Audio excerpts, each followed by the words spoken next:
para alguns São lugares. 29 pessoas que estavam envolvidas. Que massacraram aquela pobre gente. Então, e aqui foram é esses dois massacres. Nós tivemos ajudados um pouco de sorte, mas pela dedicação, né, de uma equipe de primeiríssima qualidade, coordenada pelo Dr. Nilo Batista, chegamos a esses resultados rapidamente. Aqui são os 4 do massacre da Candelária. Tá, então, no meio de tudo isso, tem mais nos alguma resta... coisa aí? Tem. Bom, eu sempre tenho bastante coisa. Não, mas de massacre eu acho que chega, já tá bom. Deixa eu lhe dizer. Nós temos no Rio de Janeiro 2 violências. Uma que vem de natureza juvenil, de baixo para cima, que é contra a qual todo mundo reclama e com razão. Porque são ondas de crianças, de adolescentes, de jovens que vão para as práticas da rua. Desamparados. Os descaminhos, desamparados, abandonados pelo sistema educacional e também desestruturados, vamos falar aquilo que é real, pela televisão. Televisão, Jô, fez um grande mal. Não faz mal que se fale assim, porque você viu que na televisão americana estão também fazendo uma grande autocrítica nesse momento. Veja o seguinte... Por que você fala tanto da televisão se você já se beneficiou tanto dela, Leonel? Você é um homem tão bom de vídeo, já se elegeu através da televisão. Eu sou do tempo do rádio. Não, no rádio você era ótimo também. Eu sou do tempo do rádio. Mas digo o seguinte, primeira eleição para governo do Rio de Janeiro, você ganhou indiscutivelmente através da televisão, com toda a habilidade que você tem de usar o veículo. Por isso é que eu comento o veículo. Porque a televisão é uma maravilha. Eram 7 as maravilhas, tem que ser 8 agora. Porque a televisão veio mudar completamente tudo. E é diferente do rádio, nada tem a ver com a imprensa escrita. A televisão tem a capacidade do foco.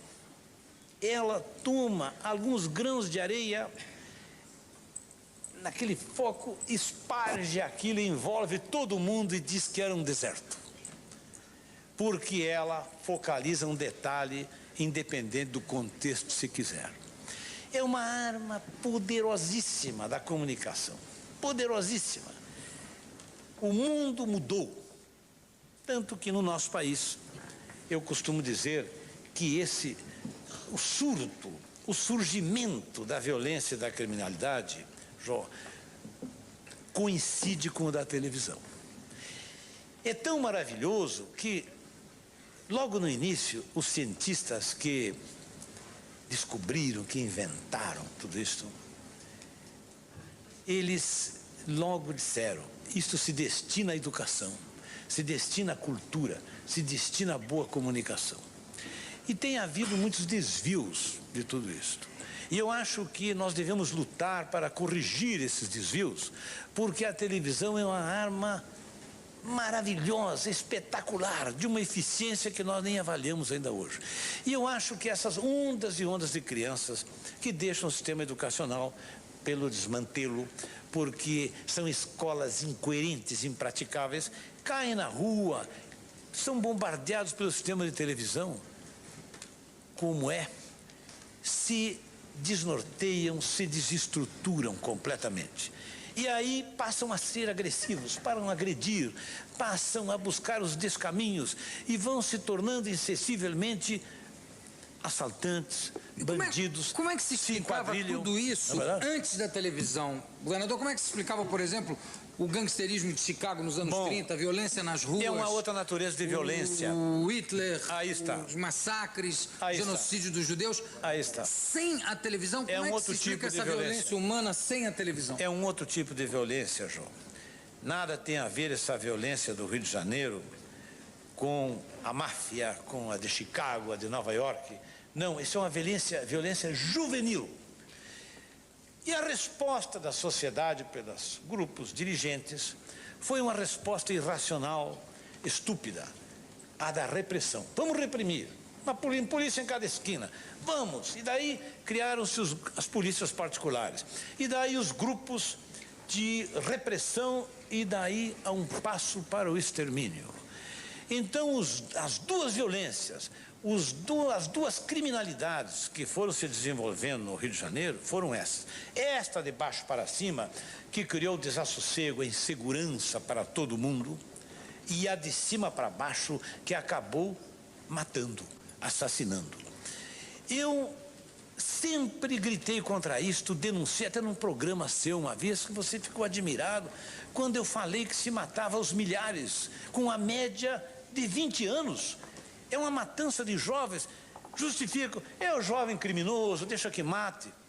Há uma tendência das pessoas apavoradas com a violência e com os assaltos, que se faça isso. Aqui mesmo teve uma pessoa no seu programa, casualmente, porque eu sempre que posso estou lá sintonizando o jogo. Sempre que posso. É uma hora, assim, um pouco antes da gente ir dormir, é ótimo. Porque você é uma criatividade permanente, constante, colocando os assuntos em debate, aquilo que realmente é atualidade. E eu vi aquele indivíduo, um tal de Sivuca, aquele é um energúmeno, está processado. Ele foi eleito por essa gente que mórbida, compreendeu? Que quer dar o voto, porque ele diz, bandido bom é aquele bandido morto. Quer dizer, ele está fazendo a cobertura, a propaganda do extermínio. Não, senhor, bandido tem que ir para a cadeia. O bom policial é aquele que não mata, prende. Só prende em último caso para defender a vida ou defender a vida do inocente. Jamais fazer da morte um método policial. E é isso que vem sendo feito, foi sendo feito no Rio de Janeiro, passou-se para São Paulo, passou-se para todas as grandes cidades brasileiras, agora especialmente está aqui em São Paulo. Hoje, eu não tenho a menor dúvida, mata-se mais aqui que lá. E veja o quanto isso é perigoso. Nós estamos adotando uma pena de morte sumária, informal, entregue nas mãos de indivíduos que não têm qualificação para isso, nem investidura. Mas como é que começa isso? E se amanhã pega um filho da gente, pega um filho de vocês, um neto, sem carteira, num exame qualquer, agride, assume uma atitude desrespeitosa. Claro, nossos garotos são criados com honra, com dignidade, aquelas reagem. E eles, como estão acostumados a matar, matam ali mesmo. Depois levam e dizem, não, atirou, estava na valeta. E aí como é que fica? Quer dizer, nós não podemos permitir isto. O Estado, a autoridade pública, empresários, ninguém tem o direito de jogar com a vida humana. Nós temos é que fazer justiça, não podemos responder ao terrorismo com o terrorismo, ao sequestro com o sequestro, à bandidagem com a bandidagem. Então, eu praticamente era uma voz isolada nisto. O Estado não pode ser terrorista. Não é verdade? Você sabe que eu gritava contra isso, João, e você sabe que ninguém me acreditava. Mas eu cheguei a dizer, olha, milhares no governo Moreira. O governo Moreira Franco cruzou os braços, voltou as costas contra essa matança. Eu cheguei a pedir à Anistia Internacional que viesse, porque eu, governador, sentia dificuldade de investigar. Agora, com esses dois massacres, com esse crime hediondo da Candelária, que matou crianças dormindo, que podiam ser assaltantes, podiam ser criminosos até, mas não se pode fazer isso. Mataram crianças dormindo, depois investiram contra uma favela por uma vingança, né? Desarmados, desumanizados, fizeram aquilo. Bom, isso rebentou como uma bomba. E você sabe que os meios de comunicação do nosso país sentiram que o mundo ia cobrar do Brasil aquilo. Como cobrou. Governador, deixa eu perguntar uma coisa aqui, senão eu não queria fugir do assunto antes de fazer essa pergunta. O que é que faz com que a situação chegue ao extremo de, por exemplo, bandidos já condenados consigam organizar o crime de dentro das cadeias, que vários policiais sejam envolvidos em atividades criminosas e que vários policiais até participem de grupos de extermínio, não é? Qual será o fenômeno? O que acontece? Qual é o fenômeno dentro dessa violência toda que faz com que isso aconteça? E como é que você vai punir um chefe de quadrilha que já está punido dando ordens de dentro de uma cadeia? Veja o seguinte. Eu acho que esta resposta dos grupos dirigentes, das classes dirigentes, da própria sociedade, em querer corrigir a agressividade dos garotos, a agressividade juvenil, com a repressão, foi que criou esse contexto, João. Veja o seguinte, antes de 64, eu já andava por aí, era deputado, eu me lembro muito bem, anos e anos, e não havia nada disto. Mas não havia o tráfico de drogas? Não havia violência. E os não havia nada. Eu te digo o seguinte, podia não haver droga, podia não haver isso. Naquele tempo falava-se em tóxicos. Já havia algumas prisões por tóxicos. Eu fui governador antes de 64. João, mas não havia, essa rede de tráfico de drogas? Não havia criança assaltando na rua, todo mundo podia andar por aí, não havia absolutamente nenhum assalto a banco. As pessoas carregavam dinheiro na mão, assim. Sim, senhor. João, deixa eu lhe contar. Permita que eu lhe relate um detalhe aqui em segundos. Sabe que eu era governador do Rio Grande do Sul? Então, eu, governador, éramos um casal jovem, eu e a Neuza. Chegávamos fim de semana, tomávamos o nosso carro, tinha um carrinho guardado ali. Pegávamos 3 crianças. Eu tinha comprado uma barracazinha na Alemanha, botava a barracazinha ali, as coisas de fazer churrasco, café. Eu ia buscar um lugar pelo interior, ou na praia, em algum lugar para acampar. E lá ficava o sábado, domingo, com as crianças, não levava segurança, não levava uma arma. E não foi uma vez, foram dezenas de vezes, porque nós gostávamos de fazer esse programa. Hoje, não se pode parar numa estrada para mudar um pneu. Não havia isso. Isso veio esse crime com o ambiente, veio com o ambiente da violência de 64. Veio com a cultura da violência. Aí entrou a televisão, os serviços policiais, que eram até bem organizados contra os punguistas, contra um ladrão, outro, foram desmantelados para serem empregados na repressão política. E foi se criando esse caldo de cultura. E por que o Rio de Janeiro virou tamanho foco de tráfico de drogas? Mas Me responda isso, Leonel. Vou te responder, João. Eu quero te perguntar o seguinte. Não tenho preocupação de responder, porque eu não lhe considero um inimigo do Rio de Janeiro. Não, eu sou inclusive carioca. Pois então. Por isso que eu digo, eu acho espantoso. Não é só o Rio, eu pergunto. A droga que vai para o Rio, ela vem da onde? De São Paulo. É aqui que entra a droga. Não nasce em São Paulo. Ela vem, o tráfego passa por aqui. Vem da Bolívia. Mas e por que ela então veja o seguinte, o Rio não produz, olha aqui, o Rio não produz cocaína, o Rio não produz maconha e nem fabrica armas. Essa é a verdade. Com licença, por favor. Eu quero ouvir tudo. Nem fabrica armas. Agora, essa cumplicidade que está lá, eu lhe digo, não passa daquilo que se criou durante todos esses anos. A cumplicidade para fazer a violência de cima para baixo. Lá. Uma cumplicidade de cobertura para os grupos de extermínio. Então, o que é que acontece? Há um exagero em tudo isso. E você quer saber por que se instaurou esse quadro de violência no Rio? Porque lá também é a sede da Rede Globo. Que exagera! Estou te dizendo.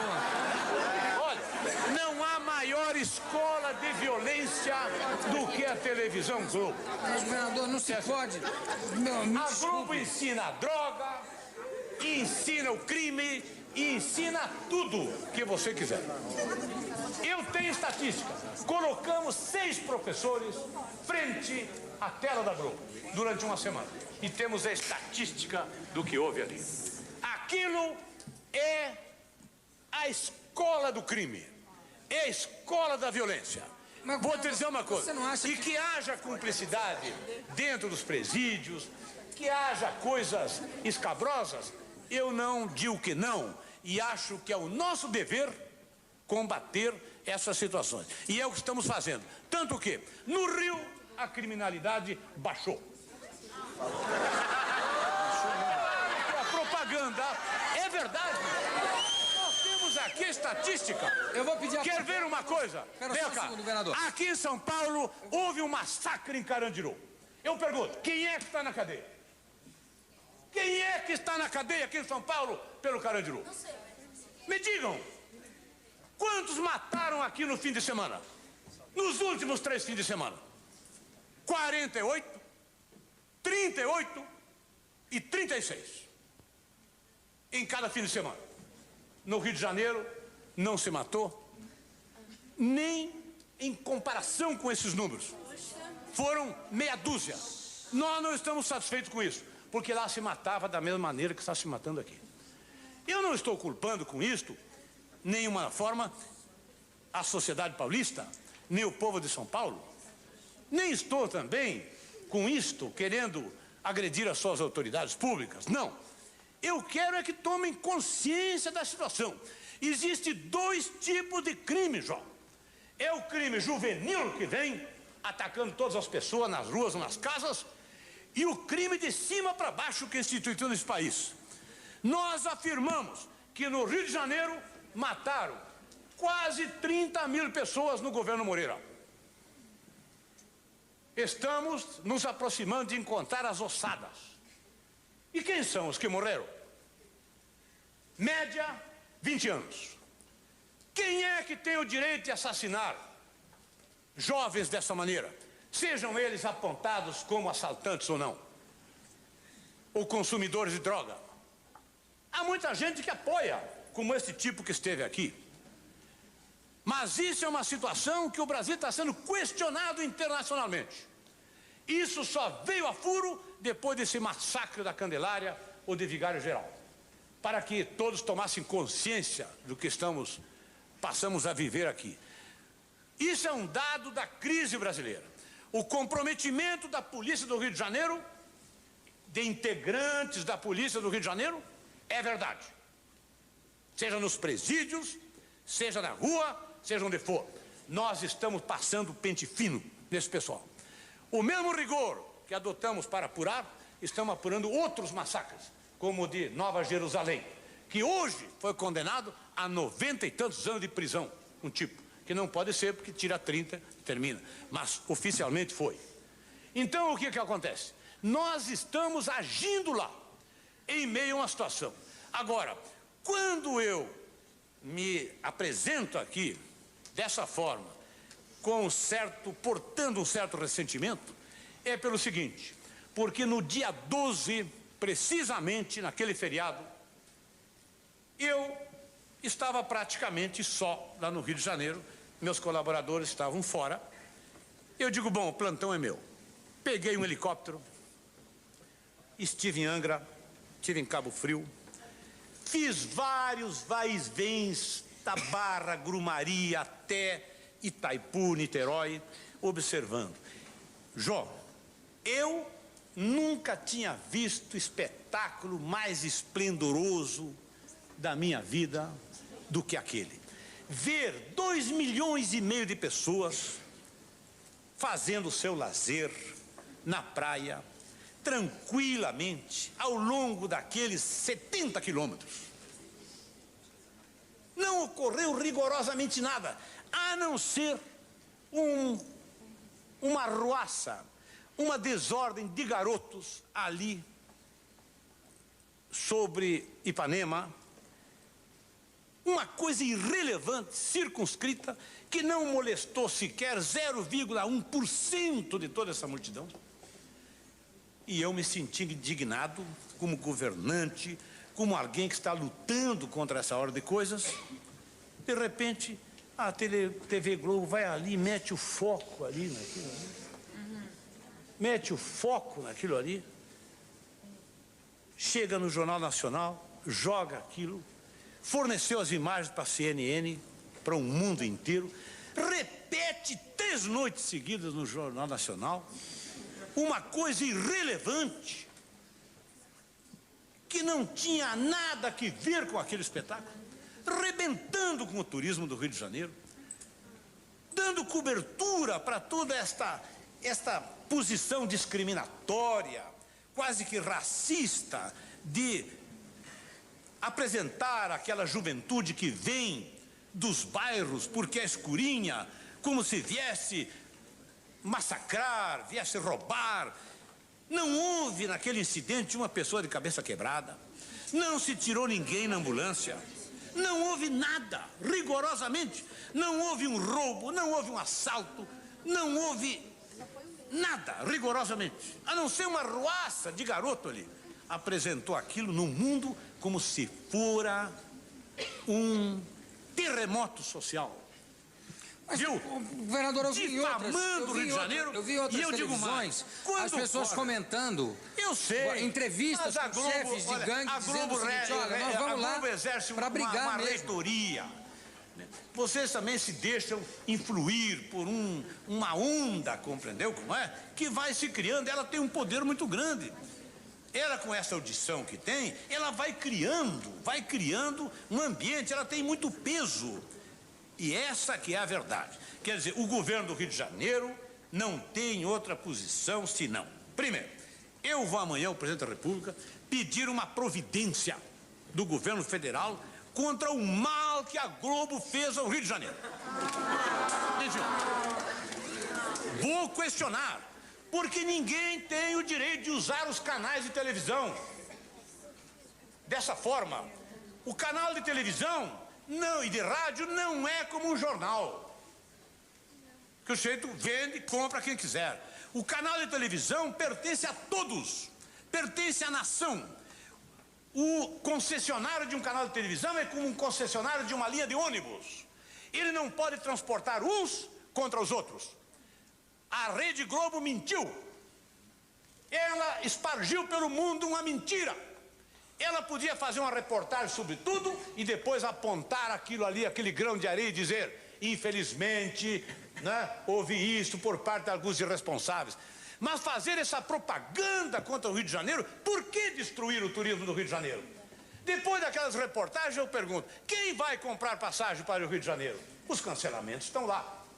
Quer dizer, por que criar aquela discriminação contra os rapazes e moças que vêm dos bairros? Por que isto? Mas não tem o direito de fazer isto. Mas agora, eu duvido, não houve violência porque ninguém se machucou. Uma roça de graças a Deus ninguém não pode apresentar para o mundo. Isso não tem força de notícia, de expressão. Não tem para fazer esse mal contra o Rio de Janeiro. Eu, francamente, eu não posso crer que fosse conveniente que houvesse uma briga de garoto aqui no centro de São Paulo. Você acha que foi superdimensionado? Claro que foi explorado. Foi explorado perversamente contra o Rio de Janeiro. Segundo, o movimento negro do partido vai fazer também uma representação contra isto que considero discriminação e uma tentativa de segregação, porque lá o que faltava dizer é o seguinte: fecha o túnel, não ponha ônibus para essa gente. E como há pouco nós ouvíamos aqui, quando você se entrevistava esse escritor e jornalista, ele dizia, é a luta deles pelo direito de ir à praia. A praia não pertence só a alguns poucos, pertence a todos. É como os canais de televisão. Pertence a todos. Um concessionário não pode discriminar. Um concessionário tem que servir a todos. Por isso que, essencialmente, a televisão se destina à prática do bom jornalismo, à prática da boa informação, da cultura e da educação, e não para esse tipo de jogo. E mais, vou ainda também representar junto ao Ministério Público sobre isso. Eu tenho, infelizmente, que interromper você, porque nós estamos chegando aqui ao final do nosso papo. Eu conversei com o governador do Rio de Janeiro, Leonel de Moura Brizola. Leonel, muitíssimo obrigado. Daqui a pouco a gente vai...